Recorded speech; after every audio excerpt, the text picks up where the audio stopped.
আল্লাহ পাক বলেন, গোলাম, এই জমিন তোমার খেদমতের জন্য বানাইছি। হাওয়ার উপরে জমিনটা আছে, হেলে দুলে যদি যায় মরে যাবি, পড়ে যাবি।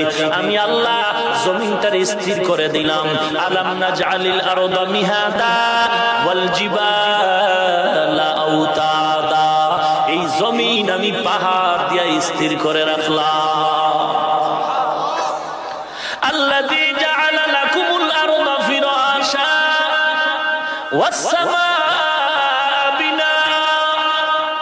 আমি আসমান তারে তোমার ছাদ বানায় দিলাম, ছাদ। মুফাসসিরিনে কেরাম লেখছেন, আসমান জমিন সব মিলে একটা ঘর। ঘরের মধ্যে যেমন ফ্লোর থাকে, এই দুনিয়া নামক ঘরের ফ্লোর হলো জমিন। ঘরের মধ্যে যেমন ছাদ থাকে, এই দুনিয়া নামক ঘরের ছাদ হলো আসমান।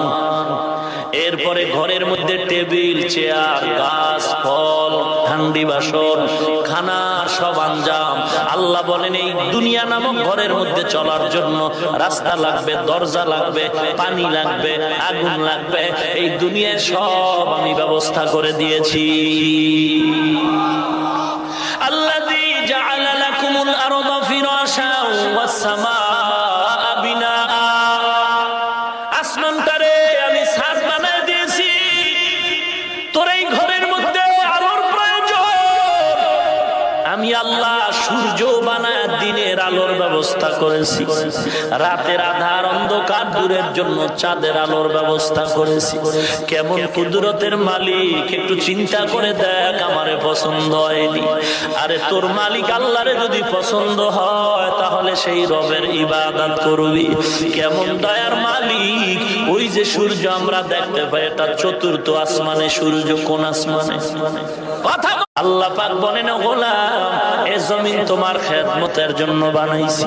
হাওয়ার উপরে জমিনটা আছে, হেলে দুলে যদি যায় মরে যাবি, পড়ে যাবি। আমি আল্লাহ জমিনটার স্থির করে দিলাম। আলাম নাজআলিল আরদা মিহাদা ওয়াল জিবালা আওতাদা।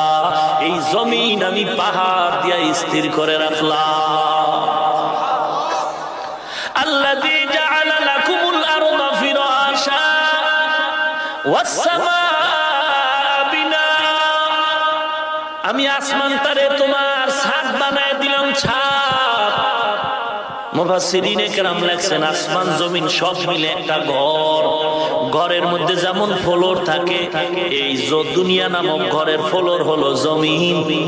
ঘরের মধ্যে যেমন ছাদ থাকে, এই দুনিয়া নামক ঘরের ছাদ হলো আসমান। এরপরে ঘরের মধ্যে টেবিল, চেয়ার,